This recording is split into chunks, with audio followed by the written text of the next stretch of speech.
All right, so I'd like to welcome everybody to our periodic coffee with the with elected officials, I think might be the right term, from the Lafayette Chamber. And we have a very special guest today, Debora Allen, who's one of our the BART Director representing Lafayette and surrounding areas. And it's a conversation about BART. And so without further ado, I'd like to turn over to Debora, who has a very short presentation, and then we're going to open up for questions, first from Jay Lifson, our Executive Director, and then from you all. All right, so Debora, without further ado, I'd like to introduce you to the community. Well, thank you very much. And it's always a pleasure to be with the Lafayette Chamber. I love all of the things that you do and the activities that you have. I'm going to go ahead and share my screen again.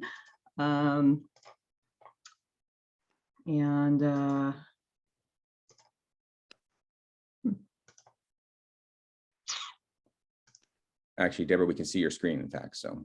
Oh, okay, so yeah, we're good then. You're good to go. All right. Well, so return to BART, what's changed? I'll tell you the quick story and then just hit a few of the impacts and the highlights. And then I think we're gonna just mostly talk, and you all have a lot of questions for me and I'm happy to answer them. In February of 2020, BART was carrying over 400,000 riders per weekday. And then the pandemic hit and everything changed for transit agencies across America and particularly for BART. Here's a list of just some of the major impacts. And I really hate putting text on slides, but given our time here, I just want to just give you a quick list and then we can just talk away. Ridership dropped to 6% of normal in the first week of COVID, with current recovery today only at 25%. So we have a long ways to go. Service levels were reduced to 50% of normal almost immediately the following month, and it's been that way for the last 16 months. We, as of last month, August 1st, we have returned to about 90% of our pre-COVID service. Enhanced cleaning protocols were actually one of the good news stories, I believe, out of the COVID. BART was forced to address sanitation and cleanliness in ways they have never had to before. Masking became required immediately, even before the CDC mandated it for transit. And that masking requirement still continues today. So financially, at the end of this fiscal year 22 that we are in, which is next June, BART will have lost, it's projected by then, we will have lost over $1 billion of rider revenue in just 2 1/4 fiscal years. Most of that was replaced with federal subsidies to cover these are the operating expenses. So, you know, we're used to in transit taxpayer dollars and government agencies paying for our major infrastructure improvements, but we have never seen this kind of operating subsidy before. Another good news story is that because of the shortened hours of BART, remember in 2016, Measure RR provided BART with $3.5 billion of infrastructure money. And because of the shortened operating hours, BART was able to take advantage of the extra hours in each day with the tracks closed, and we were able to expedite a number of the major construction projects on the tracks that require some of the trackways to be, you know, single tracked or even shut down for periods of time. During this time, we extended all 5 public employee contracts, some 6 to 18 months early before they expired. And they were extended at status quo, in other words, pre-COVID provisions, but with freezes on the raises that were built into those contracts. So the freezes will start to be lifted when BART ridership reaches 50%. And then in March of this year, BART rolled out a employee retirement incentive program, and 286 of BART's retirement eligible workers took advantage of that. and 137 of those positions were eliminated. The rest of them actually had to be refilled. So if that's of interest, I can talk about that. Vaccine mandates. So this is sort of the topic of the week, really, as employers, and actually yesterday, the president made major announcements on this. Employers are all over America taking steps to require vaccination of their workforces.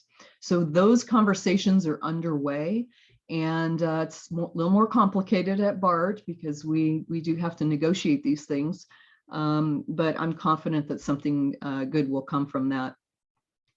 Bay Area transit agencies, another good news part, Bay Area transit agencies came together for the first time in a very long time to find efficiencies and ways to support each other and, you know, figure out how to divide up the money that came from the federal government. Now that money went through MTC, but it was the transit agencies themselves, the leaders of those agencies, who really came together in a blue ribbon task force to determine how to divide that up. And then I get asked about crime a lot, so I put this on here. Crime has decreased since COVID hit. However, unfortunately, it has not decreased at the same level that the ridership did. So those are kind of the highlights of really the last 18 months. And if you would like, I can go through the BART Welcome Back Plan quickly, just so that everyone knows we are now open until midnight. That began on August 1st. We're running 15-minute headways with all 5 lines open until 8 p.m. At 8 p.m., 3 lines are open with 30-minute headways. And then on Saturdays, the differences are that we open at 6 a.m., not 5. And the 2 lines of Antioch, Pittsburgh, Bay Point, and Castro Valley to Dublin Pleasanton have 30-minute headways all day on Saturdays. And then on Sundays, we're operating 8 to 9 p.m. with 30-minute headways and 3-line service all day. This 3-line service has more to do with the ongoing construction projects that I mentioned. And then certainly there have been a lot, as I mentioned, health and cleanliness initiatives. We're installing hospital grade MERV 14 filters on the train cars that allow the train cars air to be replaced every 70 seconds now. This is a higher standard than most office buildings. Of course, we've got enhanced cleaning and the mask mandate. And then 2 new programs, the contactless mobile payment and the parking app, are allowing riders to not have to touch things as much. They don't have to touch machines, and there's less of that. And then finally, part of that is that the old mag stripe tickets, the paper tickets, are going away at the end of this year. The regular discounts that we had before are still all there, as you see here on the screen. But in addition, in September, the month of September, we are offering 50% off of all fares, and that's actually calculated through the Clipper card. And if you are a person who gets this 62% senior or a disabled discount here, then you are actually going to get 50% off of that. So it's a great deal in September. And, we're always working on the rider experience. I was working on this heavily before COVID, and it is still something that BART has to spend a lot of time on. I'm not going to go into all the details of that, but I'm just going to stop there and let you all just ask me questions. Terrific.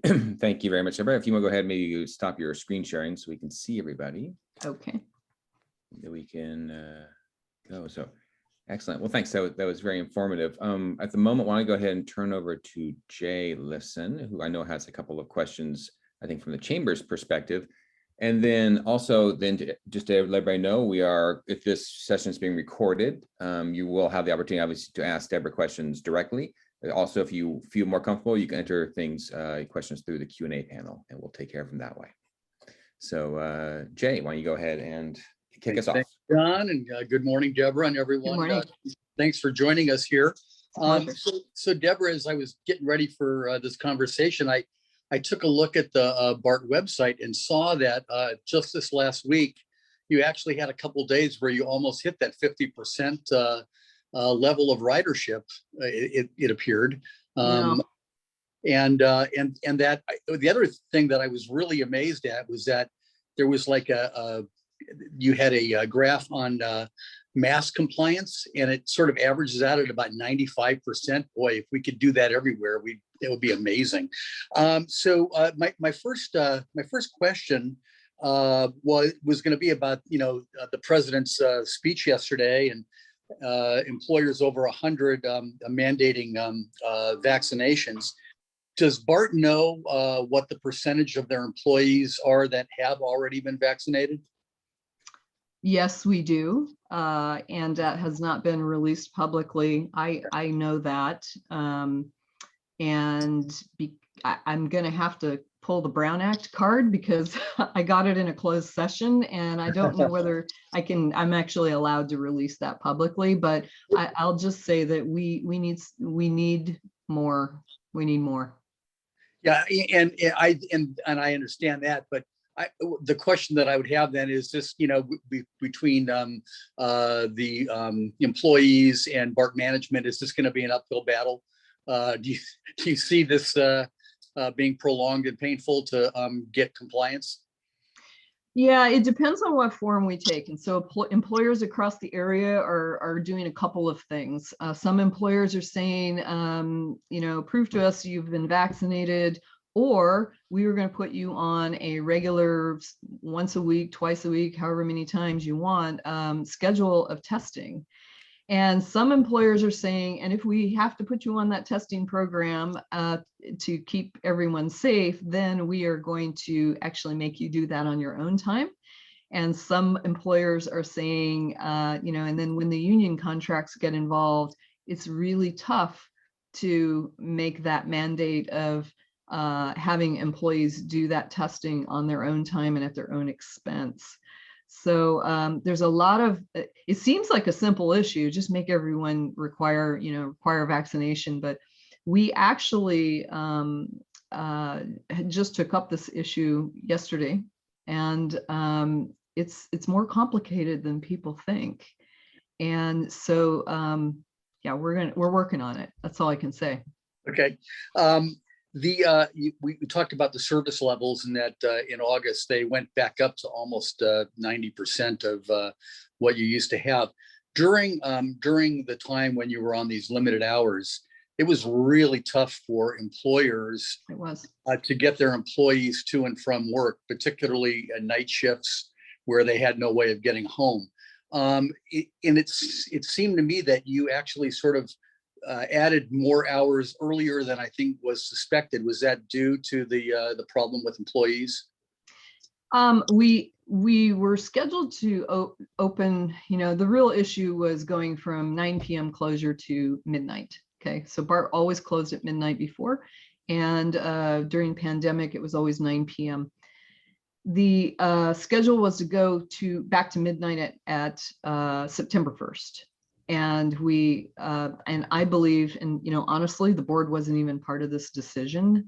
Management made this decision and it had a lot to do with negotiating with the unions for labor, increasing labor to be able to run those additional hours.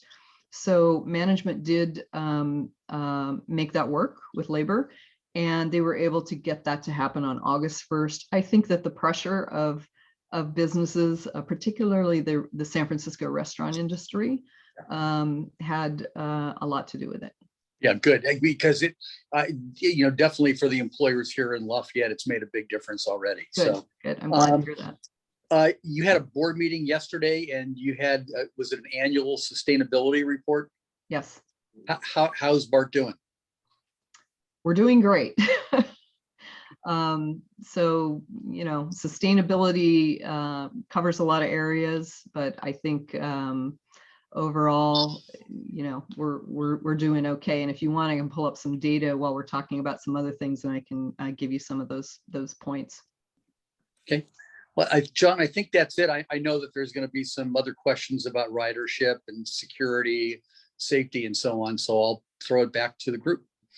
Great, thank you. So we've had a couple of people that have entered questions beforehand and during. So I'll go ahead. Why don't we start with those? And then anybody on the call, definitely either raise your hand or through Zoom or whatever, and we go ahead and have more of a conversation. I'll start with one that I think is probably on everybody's mind, certainly with housing and everything going on. Would be this one coming from Don Tatson, but I think we all share it, is what are BART's plans regarding development at stations, perhaps stations generally, and then Lafayette Station in particular? Okay. I'm sorry, can you just say that one more time? Sure. So the question was, what are BART's plans regarding development? So housing development or multi-use development, I suppose, on BART property. I think probably generally, but of course, specifically Lafayette Station Right. as well. So I am not aware that BART has any plans for developing the Lafayette Station. But that said, that doesn't always mean that there's not something working behind the scenes. BART with AB 2923 that passed and was signed by the governor in 2018, BART was handed a lot more authority over being able to develop. And sometimes, there are unsolicited proposals that come from developers. Developer will take a look at all that land where all those cars are parking and say, gee, that might be interesting. And then they may enter into some conversations with BART. BART is not out actively seeking someone for Lafayette. And I think that has somewhat to do with Lafayette's council has not historically, reached out to BART and said, hey, we really want to develop these parking lots, as has been done in Berkeley and El Cerrito, where you have councils that are much more, and anxious to develop the parking lots. So at some point, BART could, I think it's unlikely, but it is not out of the question that BART could, find a developer that's interested. And certainly they would go to the city because, they want to be good partners. They promised to be good partners with the cities. But it's also not out of the question that at some point down the road in the future that BART will just come in and say, we've got the authority and the power to do this, and we're going to work through the process, and that can happen. All right, thank you. So kind of, I guess, a bit of a wait and see approach. I guess as far as like nothing planned imminently, it sounds, which is there are no plans right now. I think really the better approach is for the city, and I think some of this is going on, for them to be talking about, well, if it comes down to having to, they have a RHNA problem, the RHNA numbers, which is the required amount of housing that needs to be, put in over the next period of time. Those RHNA numbers probably are going to drive the development of the BART station. And that's not coming from BART, that's not coming from Lafayette, that's coming from MTC and the state of California, actually. Yeah, Gina, it'd be great to get your thoughts on that. Yeah, Deborah, hi. I'm Gina Dawson. Thank you so much. I want to chime in here too. And Deborah's absolutely right. Whatever we look at would be in the spirit of partnership, especially in light of 2923 and tackling the RHNA numbers that Lafayette has to tackle. There is little wrinkles, obviously, I think you may be aware of the high fire zoning and the RHNA appeals we're looking at. But whatever we do, we would do in partnership, we would do in planning and do the best we can by the use of the property within partnership with BART's authority of what they are able to do. But that being said, nothing is planned right now, just as Deborah said, but it can be a possibility, and that would be out in the future. So yeah, I'm asked this question a lot, particularly by people from Lafayette, where would I be on this, right? And the answer that I often give is, I'm going to be where the council and the city want to go, right? And if the council and the city do not, under any circumstances, want their parking lots to be developed, I'll go to bat for that. I also have to answer to the people, who live in Lafayette, assuming that there's some cohesion around a plan one way or another. I'm going to be with the city, any particular city, and what they decide, they want to do. But I'm not going to go out and lead the way for developing your parking lots, as some board directors have done in other cities. That's just not where I'm going to be. Thank you. Appreciate that, Deborah. Yeah, that's excellent. And I'm just curious, I think Don did a follow-up question, which I think is worthwhile kind of following up. Do you know, for the parking lots that have been developed, is parking structures, is parking just completely lost, or is it typically on top of, the parking lot and then spaces are retained? Yeah, that's a great question. I often say that Walnut Creek is going to be the last BART station that actually is, has transit-oriented development with a parking structure. The parking structures are very expensive, particularly if BART builds them. Now, Walnut Creek was built for far less, and for that reason, BART leased the land where that structure was built to the developer, and the developer built the garage, and the developer runs the garage and owns the garage. The things that are being underway, that are being planned now in other cities, there is definitely going to be a major reduction, if not complete reduction, of the parking at the BART station. So if there was to be a parking garage built in, say Lafayette enters into an agreement with this, I would guess that the city of Lafayette is going to have to kind of take the lead on planning and developing that parking structure. Right. Okay, thank you. Jay, I think it looks like you got a follow-on question. Yeah. Yes, thanks. Regarding this building on the lot. So I think the heartburn for the chamber and the businesses in our community is we've always had a problem with enough parking downtown to supply both the BART ridership and for our businesses.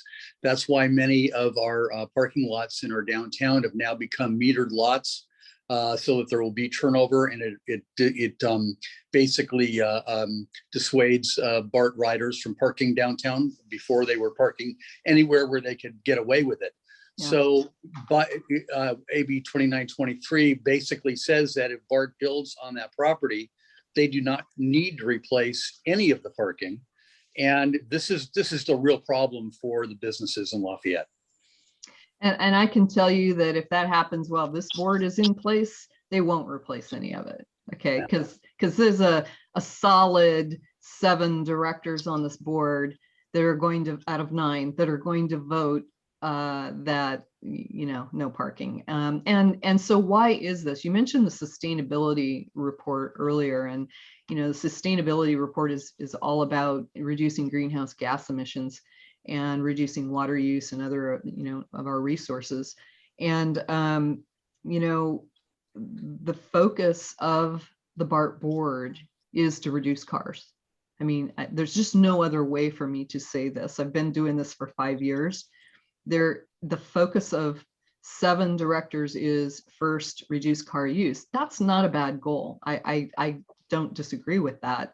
However, it's a far different approach can be taken in the more urban areas like the 80-880 corridor, where there is really good bus transit connections, or at least much better than what we have out in Contra Costa.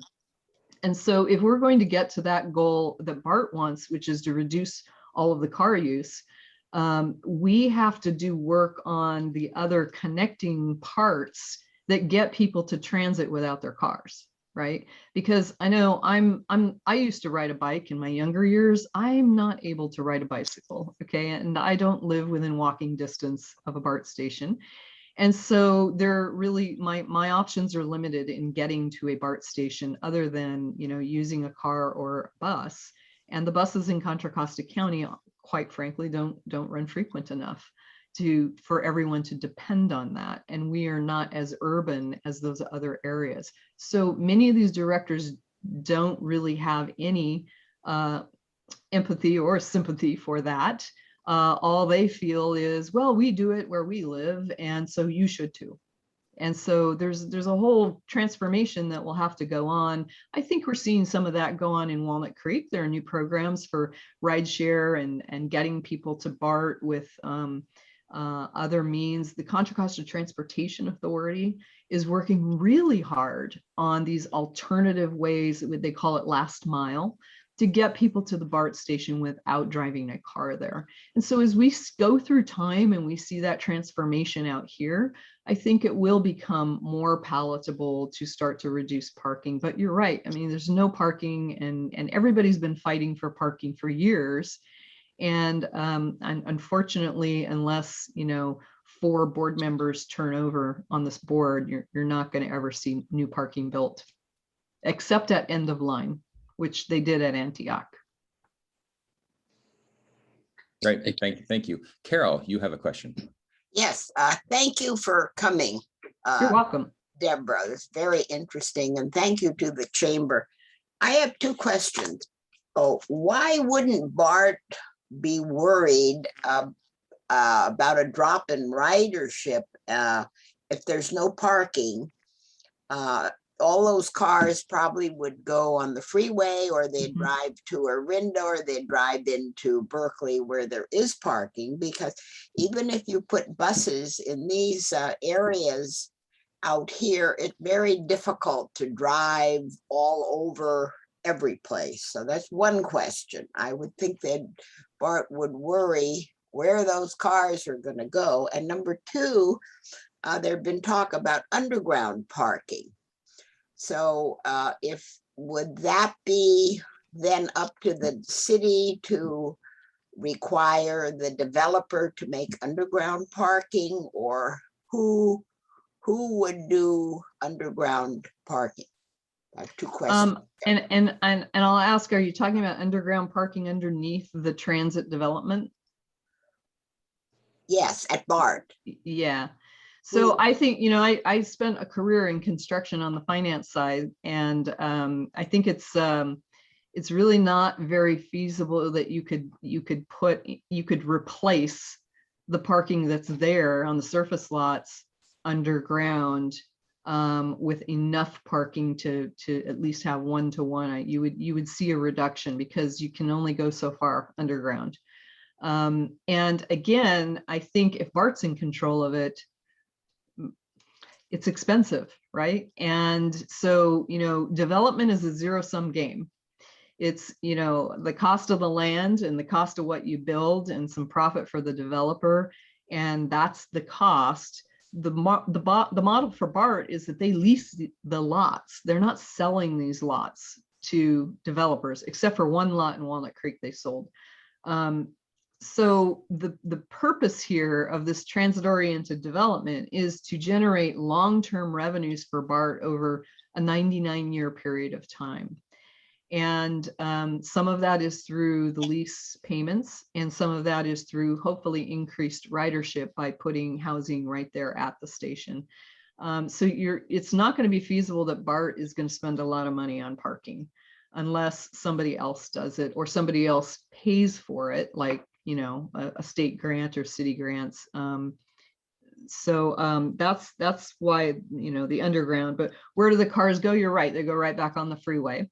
And what will happen is there's only so much capacity on the freeway, and then the freeway will stack up, and then people are sitting on the freeway, and then people will reluctantly go back to BART when they can't get anywhere on a freeway. Now, there's no freeway expansion, so to speak, going on, and there probably won't be. And that is about really the goal of reducing car use. So you've heard of build it and they will come. Well, their approach is don't build it and they won't drive there. Thank you. And Carol, do you have a second question, or did you? I'm sorry, was that both questions? I think You have both questions answered, right, Carol? Oh, yes. Okay, excellent. Thanks. So a question had come in, well, actually a couple had come in earlier. I'd like to kind of just go through a couple of those to make sure. One was about earthquakes and earthquake faults, and I think seismic safety and retrofit needed. And I'm kind of wondering if you can give everybody an update on what's been going on there. So we are in the process of the Transbay Tube earthquake retrofit. That's been underway for a while and still ongoing. The next big earthquake retrofit really needs to be the Berkeley Tunnel, the tunnel that goes, the Caldecott, tunnel that the BART train goes through. Believe it or not, the shifting in the earth inside that tunnel, the trains have become very, very close, much closer to one side of the tunnel than they should be. And so there's a major project needed there. I'm not sure if they have all the funding yet on that, but definitely there is a lot of effort by BART on earthquake retrofitting, retrofitting of even the trackways, the elevated trackways. Those some of those have to be retrofitted, and as I said, the Transbay Tube is underway. I'm not an earthquake specialist, so beyond that, I know the projects, but. Right, but it sounds like there's no timing for that just yet. It's current fundraising or gathering funds. Well, right? Yeah, Transbay Tube is underway. It was underway. Actually, there was an earthquake bond that was passed back in, I want to say 2002 or 3, prior to Measure RR in 2016. So that earthquake retrofit bond did actually accomplish a lot of the more important work that needed to be done, but it fell short. As often happens with BART, they plan a project at one point in time, and then by the time they actually, get into construction, the price has gone up, and so then there's a search for new funds. But Measure RR provided additional funds, so those projects are underway and getting completed. By the way, that when I said that the 9 p.m. closure helped. Oh, and I see Mike McGill, because he actually knows more about this than I do, because he sits on the Bond Oversight Committee and they talk about these projects all the time. But the 9 p.m. closure during COVID for some 16 months really afforded BART the opportunity to expedite many of these projects and get them done. Because if you think about it, before the closure, when we're open until 12 a.m., that really means we were running trains until 1:30 in the morning, and then we turn around and open again at 5. Okay, so if you can imagine in a construction project where you have to have the trackway clear, it only gives us 3.5-4 hours of work, and that's it. That's all they get in any one night. So I will actually raise my hand and admit that I was really skeptical of opening to midnight, and I know it helped businesses, but there's a trade-off between that opening back at midnight and then shrinking down the number of hours we have to do these really important reconstruction projects of BART. Now remember, BART's almost 50 years old. And so the work that we're doing, and some of this infrastructure is probably up to 60 years old. So it's important work that we're doing in upgrading it. It's not sexy. Riders don't often understand the delays and everything that goes along with it, but it's really important work. And Mike, I'm going to ask you, so do you want to talk about that earthquake question? Good, on mute. Well, let me, if I can, I'll make some general comments here. One, when the pandemic first hit, it interfered with progress on some of the RR projects because of the social distancing. But then because of what you just described, projects moved right along. Matter of fact, you have a station opening today in West Contra Costa. And of course, the earthquake retrofit has been very high on the priority list. And if you didn't refer people, I jumped on this webinar late, but we have some very good annual reports from the Bond Oversight Committee, which do a nice summary. And this last year we did an appendix with lots of detail. So if people have interest, I encourage you to go there and look, and you can find them online. Thank you, Mike. And I just want to take this opportunity to thank Mike McGill for all the work he's doing on the BART oversight. He is the chair of that committee. It's a volunteer committee.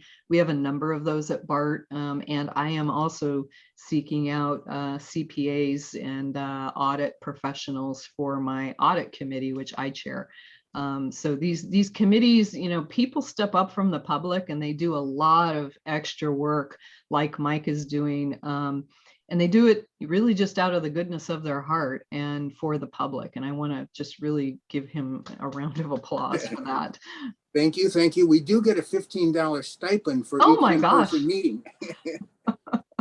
But no BART tickets, right? No, it has to go on our Clipper card. Oh, okay. Did you have other questions, John? Yes, there are a few others. Thank you, Mike. That was nice. That was great insight that we've added. I'm going to do one more. We have a couple that came in, but Don Tatson asked one, which I think is a great one, because this was, I think, was one of the pressing issues that got completely sidelined with COVID, which was about fare gates and fare jumping and people attending, going on BARTs without paying their fare. And I remember this was a big deal, and then of course COVID completely subsumed that. So, but I understand there were new fare gates or fare gates going. I'm wondering if you can give us an update on what's going on with that. Yeah, so first, thank you, Don. I appreciate you asking that question, and I appreciate all the work you've done. Talk about volunteers who've done lots out of their life for the goodness of their heart. That's one of them too. Fairgate. So this is the issue that I championed in 2017 when I came to BART. It just did not seem logical that an agency like this could continue to let people just pour through the gates and through the swing gates and other ways that they got in through elevators without paying a fare and not do anything about it. And so I have, as one director says in open session, I am a dog with a bone on this issue. We must replace the fare gates and we must harden the station entrances. Okay. And I actually have a whole set of slides on this, but I didn't get to that. Look, we know, BART knows, there's even now some data on this, that much of the things that make riders uncomfortable in the system is related to fare evasion. And if we can cut down on that fare evasion, we can actually help riders have a more pleasant ride. And, when we talk about return to BART, we have to get riders back. And I know that either John or Jay said something about we've returned to 50% on our website. We're about 25% of normal. I think we're now bouncing over 100,000 a day, which is great. I think we hit maybe even higher than that, 110 or 120 recently on a few days. But we're still at 25% ridership. And if we want the riders to come back, we don't have to wow them.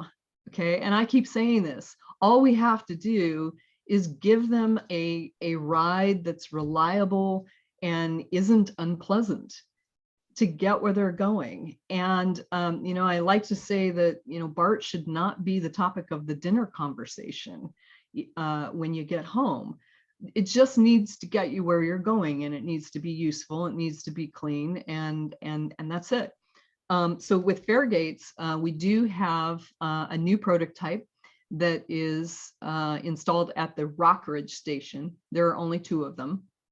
But what's been going on, so we approved, the board approved replacing the fare gates as a project over 2 years ago. Actually, right at 2 years ago. And the fare gates, the problem was there wasn't a readily available product on the market that you could just go to a vendor and say, I'll take 715 of those, please. Okay. It just wasn't there. And our staff did a lot of research, and I got very, anxious, and I was pressing on people pretty hard on this. But the staff did a lot of research, and what they found is that they could actually design what I call the fare gate of the future in their own lab. We have actually an innovation lab at BART. And so, you know, our former assistant general manager of operations, she brought together a group of engineers and they hired a bunch of free or almost free interns. They came together and they actually invented a new fare gate. And I do have a picture of that in my presentation, but I think you can kind of see it online, or you can go to Rockridge and see them.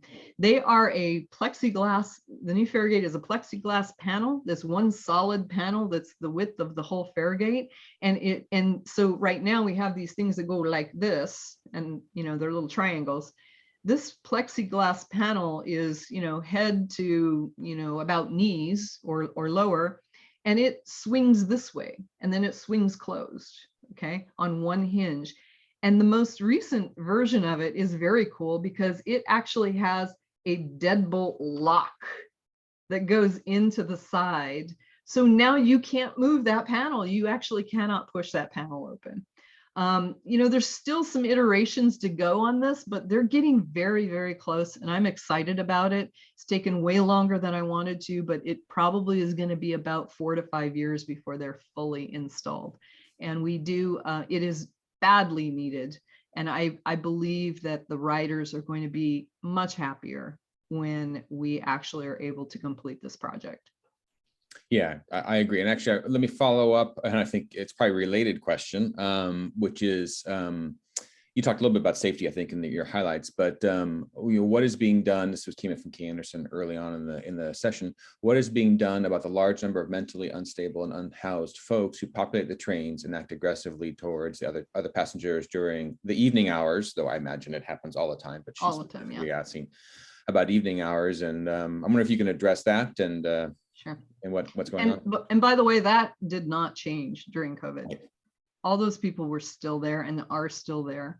They were seen much more. It seemed like it went up during COVID because you had fewer regular paying riders and, you know, the same amount of them. But so what's being done? So last year, our board decided to begin a new program in the police department called progressive policing.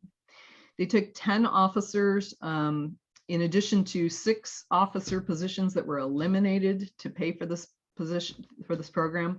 They took 10 more officers and have assigned them to this new bureau.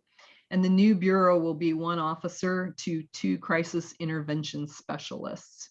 The crisis intervention specialists are non-sworn people who BART is hiring who have some type of experience in crisis type things, mental health and drug use and so on, homelessness. And so what's the program is not underway. In fact, I just got an update on this last night in anticipation of this question. We now have 1 police officer and 2 crisis intervention specialists. So there's 1 team that is now in the system. And that team's job is to contact homeless people, drug users, people down and out, you know, people who appear to have severe mental health issues, and to attempt to help them, but also work a paper trail to figure out how to permanently get them out of living in transit. And there are a lot, you know, in the conversation I had last night, there are probably about 15 to 20 regulars, okay? The officers all know them, and legally the police officers are limited in what they can do in these situations. And we have a board of directors that is further limiting that. So the, you know, it's underway. It's a new pilot program, and we'll see what works. We do have an ambassador program, which is again more unsworn non-police officers. They've budgeted up to 20 of those now. We now have 4 of them actually in the system and working. And their job really is to just roam around the system and be a presence. They have no authority to do anything. They do have a police radio and they can call things in if they see something, but I encourage riders to do that too. Okay, right, because there was a following question about, you know, increasing BART police presence to kind of help this. It sounds like that's not really, even though it sounds like we don't have the other teams ramped up yet, increasing police presence to address this issue isn't really part of the plan. No, and in fact, increasing police officers is definitely not part of the plan. We actually voted as a board to increase the sworn police officers by 19 per year back in 2018.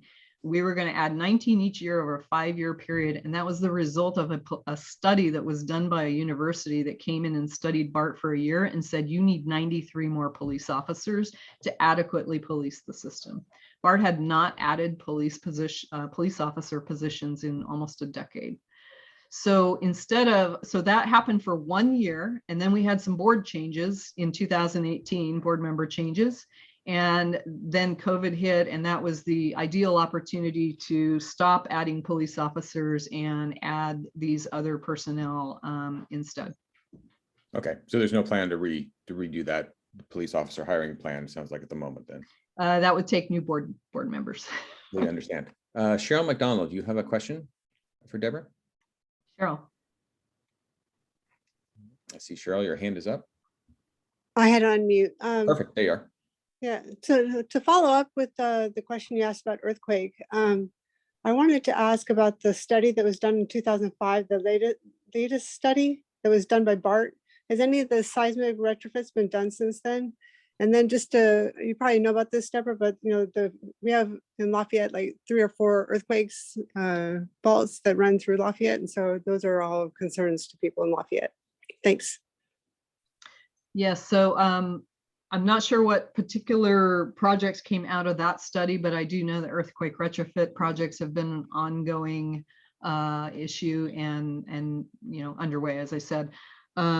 But with respect to the earthquake faults, BART does have a new program that they worked with the a program at UC Berkeley to anticipate. They can now actually give like a 1-minute notice on an earthquake that is potentially coming. And BART has a program that actually has worked quite well, where the trains automatically from Operations Center are automatically brought slowly to a stop when an earthquake is detected, any movement is detected. And this has happened during all of this earthquake activity we've seen recently. With respect to some of the parking lots, that's been an issue. For example, in downtown Concord, there's a fault that goes through some of the developable land there. And that's been an issue with respect to not being able, is it feasible to develop there or not? I don't know. I hope that answered your question, Cheryl, but I'm happy to talk with you further offline and get you any data and research that's been done. Thank you. Thanks, Deborah. Another question, a couple of questions have come in actually from Dave, which I think are both good. Maybe you just briefly, if so masks are mandated on BART, as you said, and it was actually BART was an early adopter of that. What should the rider public do if they see people without masks? Is there a protocol with that? Yeah, they can actually report that through BART PD, through dispatch, and there's a number of ways to do that. There's now a text line, so there's a phone number with a text line on the wall. Keep in mind though that when we do not have personnel on these trains. It's never been that way. We do now have I think I got some numbers last night. There's something like 10 police officers that actually their full-time duty is on the train. They are riding the trains, but 10 is not a lot for all 52 stations and I don't know, 110 or 20 miles of track and trains that operate every 15 minutes. That's not a lot of police officers. There's not a mask police. The ambassadors that are on the system right now, we have 4 of them. They're hiring to try to get up to 20. Those people will hand out masks. They carry masks with them. Every police officer carries a mask.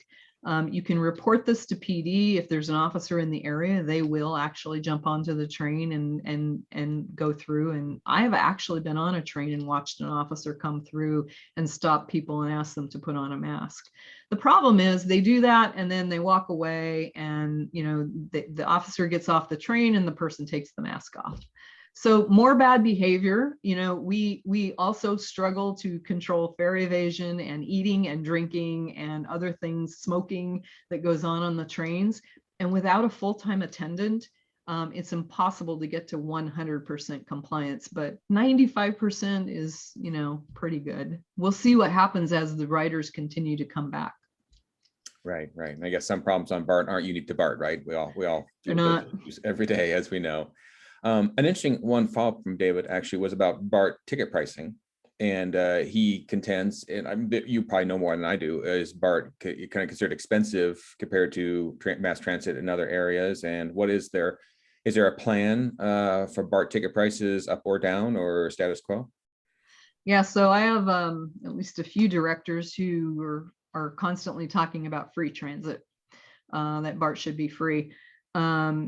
Ticket prices will always go up because the cost of running the system will always go up unless BART finds new permanent revenue sources that fund the operating expenses. As I mentioned, when COVID hit and the ridership dropped, before COVID, ridership revenue was 65 and then dropping to 60% of our annual spending, was covered by ridership revenue. When COVID hit and that dropped to, ridership dropped to 6%, and now we're at 25, we've received, over $1 billion of operating subsidy in addition to what we got from other places before COVID. That isn't, in my opinion, is probably not very feasible to continue on into eternity. So BART is actively working right now to find more permanent sources of revenue, and that's going to be needed. We have enough of the subsidy money from the federal government. We have enough of that to get us through the end of fiscal year 23, we project. Okay. And then if ridership is still only around 50 or 60%, which is what they project at the end of 23, we still have to figure out how to run the system as it is. So I don't see fare prices going down unless some major source of revenue appears on a permanent long-term basis. Great. And could you, and actually just to follow up on that, because you mentioned permanent, I mean, can you give an example of what a permanent revenue source would be? Is that another bond measure, or is that more leasing spaces for building, for developer? They're not going to get there with leasing. Right. That has not proven to, at least so far, to produce a whole lot of money for BART on the long term. But we'll see if, that can certainly go up, but it's not going to fill the hole. So the permanent revenue sources are going to be, taxpayer funds from somewhere. Okay. Great. All right. We're almost out of time. I know, Carol, do you have one more question? I want to turn over to Holly to wrap up and give us a preview of what's coming on for the chamber, but What were you asking me? I I will- see it's being recorded. Where can we access the recording? So you will get the, that's a great question. We will send out a link in our standard chamber emails with the link to the recording. So everybody, even people that aren't on the call, can access this. It's been, I think, very valuable information. Deborah's been you've been phenomenal giving us great information. I think kind of both, pros and cons, and kind of very realistic about what we should expect, which I think is important. Yeah, I do another presentation on the fiscal stuff and the budgets and all of that, but I didn't bore you with it here. All right, very good. We're about out of time, but Holly, I'd like to turn over to you just before we wrap up to give an update on what's coming out in the chamber before we say goodbye to Deborah and the group here. Absolutely. Good morning. Good morning. Carol, just to follow up on John, we'll post this recording through the Chamber's YouTube channel, and we'll probably also post it on Facebook. Today, we'll also see if we can get it included into today's weekly roundup through the city, at least a link to it, because it's great information. Thank you so much, Deborah. Thank you, John, for moderating. Again, my name is Holly Sunny. I am the Communications Director at the Lafayette Chamber. Thank you all for joining us today. This morning's event is part of our Bring Your Own Coffee Friday morning presentations on Zoom. We will probably continue on Zoom, 8 o'clock on Friday morning. The City of Lafayette Mayor, Susan Candell, will be joining us for our next coffee, which will be Friday, October 29th. We'll have registration starting next week. business members, chamber members, community are welcome. The chamber works closely with the city of Lafayette, but we are a separate entity. You may be most familiar with the Lafayette Art and Wine Festival as a Lafayette event put on by the chamber and I'll be there. presented along with the city. For our community safety this year, we are not hosting the event, but hopefully we will be back next year to celebrate the 25th. Yes, next year. Okay. So we would like to encourage you to participate in our next community event, which is the Lafayette Res Run for Education. This is a fundraiser for our local public schools, sponsored by the Chamber and Oakwood Athletic Club. Last year, we donated over 32,000 back to our local public schools because of this community event. This year, we have race day, which is going to be October 24th. We have a 2-mile, a 5K, and a 10K on that day. And we also have a virtual option, which will be around the reservoir. It's called the Reservoir Challenge. And that will be available from October 13th to October 23rd. The chamber hosts community events as well as business and other networking events. On Tuesday, we actually have an online speed networking event at lunchtime. On September 28th, we have a Lafayette Chamber member, Balamuth Law, who is going to be doing a presentation at noon on wills and trusts. And on Wednesday night, the 29th of September, we'll be welcoming a new Lafayette business to the chamber and to Lafayette with a ribbon cutting. And that business is Sunrise Clinical Research. So everyone is welcome to join us. The chamber has 4 staff members. Sarah and Jay are on the call today. We have a volunteer board made up of local business directors, one of which is our president this year. Thank you again, John, for moderating.